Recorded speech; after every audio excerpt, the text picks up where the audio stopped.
Hello दोस्तों, एक बार फिर से मेरे इस YouTube चैनल में आपका बहुत बहुत स्वागत है। आज के इस वीडियो में आप क्लास 10th की जो इतिहास की हिस्ट्री की बुक है उसमें पहला चैप्टर है नेशनलिज्म इन यूरोप।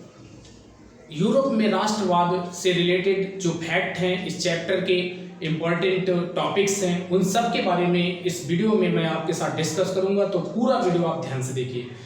बात आती है राष्ट्रवाद क्या है। राष्ट्रवाद वो है कि अपने देश के लिए, अपने राष्ट्र के लिए, अपने कंट्री के लिए उस हद तक व्यक्ति, समाज, इस सब से हट करके अपने राष्ट्र की रक्षा करना, राष्ट्र के लिए समर्पित हो जाना ही राष्ट्रवाद कहलाता है। जो राष्ट्रवाद होता है वो क्या होती है? व्यक्ति की समान पहचान होती है और व्यक्ति का समान इतिहास होता है। एक ही इतिहास होता है, एक ही उसकी पहचान होती है और वो होती है राष्ट्र की पहचान। राष्ट्र का इतिहास, राष्ट्र की पहचान ही उसकी पहचान होती है। इसमें ना तो किसी व्यक्ति की, ना तो कोई संगठन की, ना तो किसी वर्ग की कोई अलग पहचान होती है, बल्कि केवल एक राष्ट्र की ही पहचान होती है। और ऐसे पहचान के आधार पर अपने राष्ट्र के लिए हर बंधनों को तोड़कर अपने राष्ट्र की सेवा, राष्ट्र के लिए कुछ करना ही राष्ट्रवाद कहलाता है। तो चलिए बात करते हैं राष्ट्रवाद यूरोप में कैसे राष्ट्रवाद का उदय हुआ, ऐसे कौन कौन से फैक्ट आए जिसकी वजह से यूरोप में नेशनलिज्म, राष्ट्रवाद की भावना जो उभर कर आई, इस सब के बारे में चलिए बात करते हैं। तो पहला बात आता है कि सबसे पहले जो विचार आता है कि राष्ट्रवाद का जो चैप्टर की ओपनिंग होती है, इसमें आप देखेंगे कि एक फ्रांसीसी पेंटर था, चित्रकार था।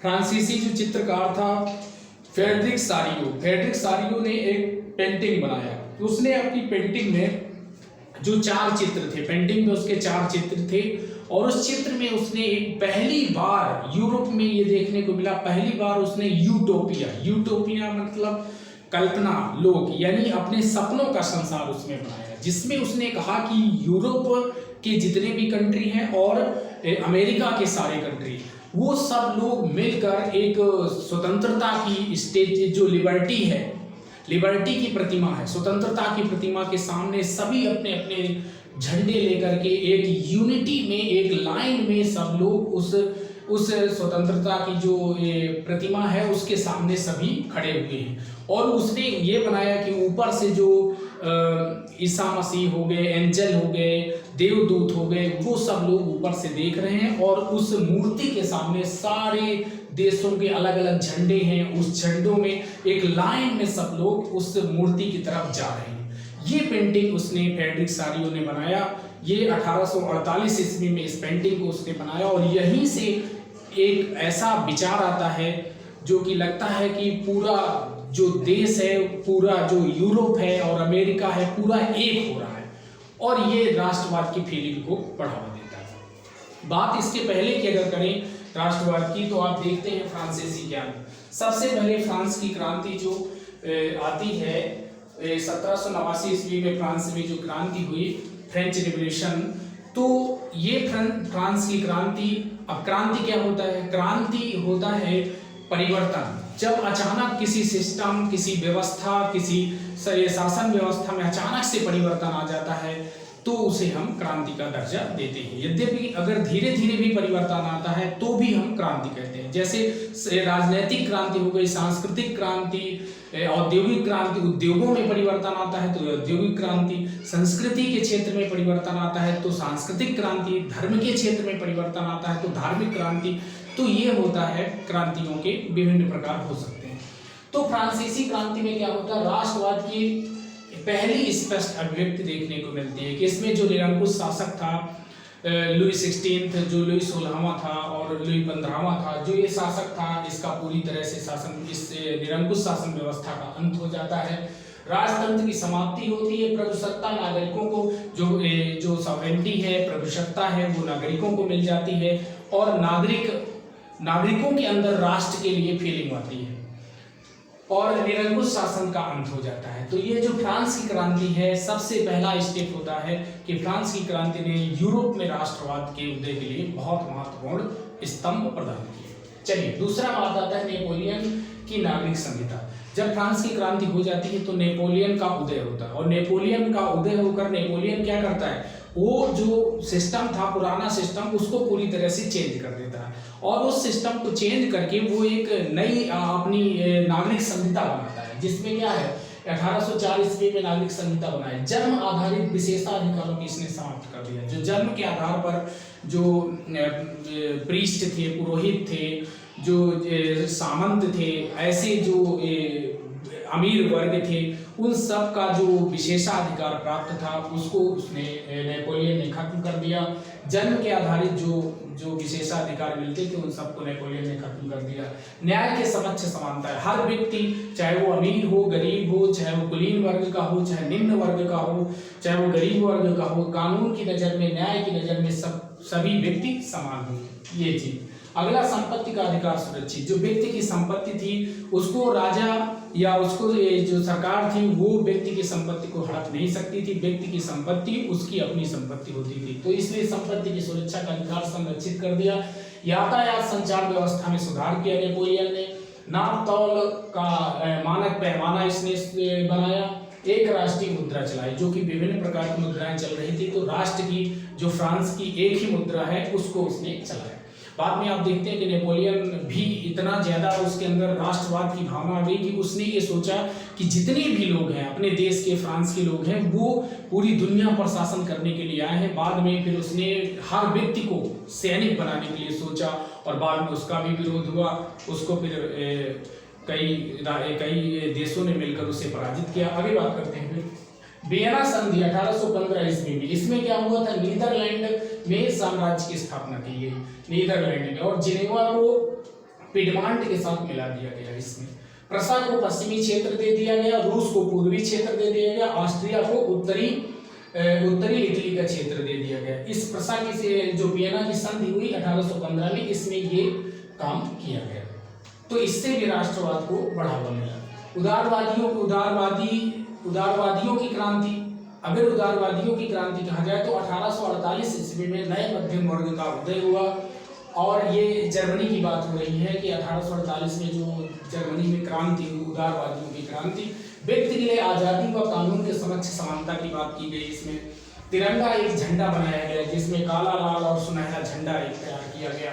वयस्क मताधिकार के पक्ष में ये नहीं थे, ये चाहते थे हर व्यक्ति को वोट मताधिकार प्राप्त हो, महिलाओं को मताधिकार प्राप्त हो, क्योंकि वहाँ पर जो टैक्स देता था, जो अमीर वर्ग था, उसी को मताधिकार मिला हुआ था और किसी भी व्यक्ति को मताधिकार नहीं था, ना तो महिलाओं को मताधिकार था।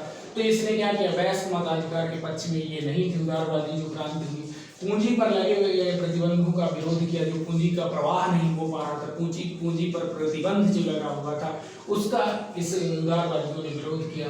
और महिलाओं के मताधिकार का समर्थन किया कि महिलाओं को भी मताधिकार दिया जाना चाहिए, क्योंकि महिलाओं ने भी इस आंदोलन में बढ़ चढ़ करके भाग लिया। उन्होंने पत्र निकालना शुरू किया, भाषण देना शुरू किया, आंदोलनों में सक्रिय रूप से भागीदारी की, इसलिए इनको भी, महिलाओं को भी मताधिकार की बात इस क्रांति में की गई। जर्मनी का एकीकरण की अगर बात करें तो बिस्मार्क को अगर जर्मनी की बात करें तो बिस्मार्क का इसमें बहुत अद्वितीय स्थान है। इसने रक्त तथा लौह की नीति अपनाई। जो जर्मनी के विभिन्न प्रकार के जो क्षेत्र थे, जो दूसरे राज्य, जो दूसरे देश अपने कब्जे में किए थे, जर्मनी खुद छोटे छोटे राज्यों में बटा हुआ था, उन सबको एकीकरण करने का जो काम किया उसने बिस्मार्क ने किया, और इसी के कारण ये संभव हो पाया। फिर बाद में 1871 में प्रसा के राजा विलियम फर्स्ट यहाँ के सम्राट घोषित कर दिए गए, जिस जर्मनी का एकीकरण हो गया। बात करते हैं इटली के एकीकरण की, कि यहाँ पर जोसेफ मेज़नी ने यंग इटली नाम का एक आंदोलन चलाया, यंग इटली नाम का आंदोलन चलाया। इसने राजतंत्र का पूरी तरह से विरोध किया, क्योंकि राजतंत्र में अब इतनी शक्ति नहीं बची हुई थी कि वो जो पूरे इटली को अपने में एक पूरा यूनाइट कर सके। छोटे छोटे राज्य जो है अलग अलग होते चले जा रहे थे, इसलिए इटली केवल छोटा सा क्षेत्र रह गया था और सारे क्षेत्रों को किसी दूसरे देशों ने कब्जा कर लिया था। तो इसलिए क्या किया, ये राजतंत्र का विरोध करने लगा। बाद में गैरीबाल्डी आया, ये भी एक क्रांतिकारी था, मेज़नी का एक सहयोगी था, जिसने लाल कुर्ती नामक सेना एक तैयार की थी, और बाद में इसने ऑस्ट्रिया को हराया। स्वतंत्रता के लिए इसने कई आंदोलन चलाए। ठीक है, कैबर की अगर बात करें, कैबर या काबूल, कैबर की बात करें तो इटली का इसे बिस्मार्क किया कहा जाता है, और लगभग लास्ट में इसी ने, कैबर ने ही पूरी इटली का एकीकरण किया। सर्डिन जो कि सार्डिनिया का प्रधानमंत्री था, सर्वप्रथम अपने राज्य में इसने इटली में मिलाने का कार्य किया। इसने अपने सार्डिनिया के जो प्रधानमंत्री था वहाँ का, और इसने अपने ही राज्य को इटली में मिलाया, और बाद में पूरे जितने भी इसके राज्य थे सबको यूनाइट करने में इसका बहुत बड़ा योगदान है। और लास्ट में फिर बाद में 1861 ईस्वी में इमैनुअल सेकंड यहाँ का राजा घोषित किया। चलिए ये बात तो हो जाती है कि किस तरह से यूरोप में राष्ट्रवाद, पूरे यूरोप में किस तरह से राष्ट्रवाद का जो आंदोलन है, राष्ट्रवाद की जो फीलिंग है, जो भावना है, वो पूरे यूरोप में फैल जाती है। अब कुछ ऐसे शब्द आते हैं जो कि आपके लिए बहुत इंपॉर्टेंट है, उनके बारे में मैं चर्चा करूंगा। पहला आता है कुलीन वर्ग। कुलीन वर्ग क्या होता है? कुलीन वर्ग होता है जमींदार वर्ग होता है, जिनके पास जमीन है, जिनके पास लैंड है, और जो शासन कार्यों में भाग लेता है, और शक्तिशाली वर्ग है। और ये अल्प वर्ग भी इसे कहा जा सकता है, क्योंकि ये बहुत कम लोग हैं, लेकिन पूरे देश पर इनका शासन है, पूरी शासन व्यवस्था पर, पूरे लोगों पर इनका दबाव है। निरंकुशवाद क्या होता है? सरकार या ऐसी शासन व्यवस्था, ऐसी सरकार या शासन व्यवस्था होती है जिस पर किसी का अंकुश नहीं होता। इसमें क्या होता है कि कोई व्यक्ति विशेष या राजा क्या करता है? तानाशाह होता है, और उसी के सभी निर्णय माने जाते हैं। कोई इसमें जनता का कोई इंपॉर्टेंस रोल नहीं होता है, तो उसी को हम कहते हैं निरंकुश शासन। और ना ही जनता उसे हटा सकती है, और ना ही उसे हटाकर उसके स्थान पर दूसरे व्यक्ति को नियुक्त कर सकती है। उसी को हम कहते हैं निरंकुशवाद। उदारवाद क्या होता है? लिबरलिज्म, जो कि उदारवाद लिबरलिज्म का हिंदी रूपांतरण है। लिबरलिज्म क्या होता है? लैटिन के लिबर शब्द से बना हुआ है। लिबर का अर्थ होता है स्वतंत्रता। व्यक्ति के लिए इसमें क्या हो जाता है? आजादी व कानून के समक्ष समानता की बात की जाती है। जो उदारवाद होता है इसमें व्यक्ति के लिए आजादी की बात की जाती है, और कानून के समक्ष समानता की बात की जाती है। विशेषाधिकारों का अंत किया जाता है। हर व्यक्ति क्या है, जितने भी व्यक्ति हैं वो सब समान इसमें माने जाते हैं। तो ये होता है उदारवाद। जनमत संग्रह क्या होता है? जनमत संग्रह एक प्रत्यक्ष मतदान होता है। जनता के किसी प्रस्ताव को स्वीकार, जो जनता से क्या किया जाता है, जनता से कोई भी प्रस्ताव उसको स्वीकार करने या अस्वीकार करने के लिए जनता से पूछा जाता है, और उसी को हम कहते हैं जनमत संग्रह। रूढ़िवाद क्या होता है? राजनीतिक दर्शन होता है। ये रूढ़िवाद एक राजनीतिक दर्शन होता है जो परंपरा स्थापित संस्थानों, पौराणिक परंपराओं और रीति रिवाजों पर बल देता है। इसे हम कहते हैं रूढ़िवाद। क्या? राजनीतिक दर्शन होता है जो परंपराओं, स्थापित संस्थानों जैसे चर्च हो गया, मस्जिद हो गया, मंदिर हो गया, स्थापित संस्थानों, पौराणिक परंपराओं, जो पुराण के आधार पर जो पौराणिक परंपराओं हैं, और रीति रिवाजों पर बल देता है, इसी को हम कहते हैं रूढ़िवाद। उसमें कोई परिवर्तन करने के लिए वो नहीं तैयार होता है। जैसे आप देखें कि प्रोटेस्टेंट, रोमन कैथोलिक, तो रोमन कैथोलिक जैसा ईसा मसीह ने बताया वैसा ही मानते हैं, वो उसमें कोई भी परिवर्तन नहीं करना चाहते। जैसे शिया सुन्नी ऐसे होते हैं जो कि पैगंबर साहब के द्वारा बताए गए जैसा उन्होंने कहा है उस पर पूरी तरह से अमल करते हैं, उस पर कोई परिवर्तन, चेंजेस नहीं चाहते, जबकि शिया उसमें परिवर्तन करना चाहते हैं। तो रूढ़िवाद क्या होता है? यही रूढ़िवाद होता है कि जो दर्शन है ये परंपरा, स्थापित संस्थानों, पौराणिक परंपराओं और रीति रिवाजों पर बल देता है। इसमें तर्क का ज्यादा इंपॉर्टेंस नहीं होता। यूटोपिया क्या है? यूटोपिया एक कल्पनादर्श है, एक कल्पना पर आधारित है। ऐसे समाज की कल्पना करना है जिसका साकार होना असंभव है, जो कि रियल लाइफ में नहीं मिले। एक तरह से कहो सपनों का संसार, जिसमें केवल वो सपन में ही साकार हो सकता है, रियल लाइफ में उसको लाना संभव नहीं। आगे बात करते हैं। रोमानीवाद क्या होता है? रोमानीवाद एक सांस्कृतिक आंदोलन है जो कि एक खास तरह की राष्ट्रीय भावना का विकास करना चाहता है। ये जैसे रोमानीवाद, जैसे परंपराएं, रीति रिवाज एक तरह से उसी से रिलेटेड है। जो संस्कृति, जो हमारी संस्कृति, उसी संस्कृति के, इसमें तर्क वितर्क का कोई जगह नहीं होता है, कोई तर्क नहीं होता है, और ऐसे राज्य को हम कहते हैं रोमानीवाद। जो संस्कृति, जो अपना जो बेस है, आधार है, उसे अपनी संस्कृति के बेस पर ही अपने आप को आगे बढ़ाता है। तर्क, विज्ञान और साइंस, इन सब का कोई इंपॉर्टेंस नहीं होता। ये होता है रोमानीवाद। नारीवाद क्या होता है? स्त्री पुरुष को सामाजिक, आर्थिक, राजनीतिक समानता के आधार पर महिलाओं के अधिकारों व हितों का बोध कराता है, जो कि सामाजिक, आर्थिक, राजनीतिक क्षेत्र में महिलाओं और स्त्री तथा पुरुषों को एक समान अधिकार दिलाना चाहता है, और उस आधार पर महिलाओं को उसके अधिकारों में, उसके हितों के बारे में वृद्धि करना चाहता है। ठीक है, ये हो गया नारीवाद। अब जुंकर्स क्या होता है? प्रसा की एक सामाजिक श्रेणी का नाम है। प्रसा में एक सामाजिक श्रेणी थी जिसे जुंकर कहा जाता था। बड़े बड़े इसमें जमींदार होते थे, ठीक है, जुंकर्स। जालवेराइन क्या होता है? जालवेराइन जर्मन शुल्क संघ है। जालवेराइन एक जर्मन शुल्क संघ है। ये क्या होता है? ये 1834 में स्थापित किया गया, जबकि प्रसा ने इसकी पहल की थी।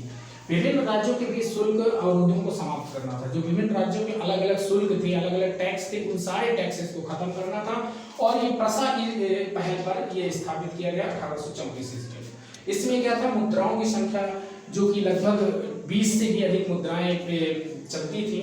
तो जर्मनी में 20 से भी अधिक लगभग 30 मुद्राएं चलती थी। उन सबको करके केवल 2 मुद्राएं कर दिया गया और केवल 2 मुद्राएं कर दी गई, जो कि बाद में जर्मनी के एकीकरण के का एक सिंबल बन गया, एक प्रतीक बन गया। तो वो होता है जालवेराइन। चलिए, तो ये हो गया कुछ इंपॉर्टेंट फैक्ट मैंने आपके साथ डिस्कस किया। आप इसका वीडियो इसको 2 बार 3 बार देख लीजिए और नोट्स बनाते चलिए, क्योंकि ये नोट्स आपको एग्जाम में, बोर्ड एग्जाम के लिए बहुत इंपॉर्टेंट टॉपिक होंगे। तो इसको आप धीरे धीरे पॉज करके आप वीडियो को आप नोट्स लिखते चलिए, बनाते चलिए। कुछ इंपॉर्टेंट प्रतीक हैं जिनके बारे में आपके साथ बताऊंगा इसको। तो जैसे टूटी हुई बेड़ियां। टूटी हुई बेड़ियां किसका प्रतीक है? जो आज़ादी का मिलना। टूटी हुई जो बेड़ियां हैं वो आज़ादी का मिलना इसको शो करता है। बाल छाप वाला कवच है, जो कि जर्मन समुदाय की प्रतीक शक्ति का है।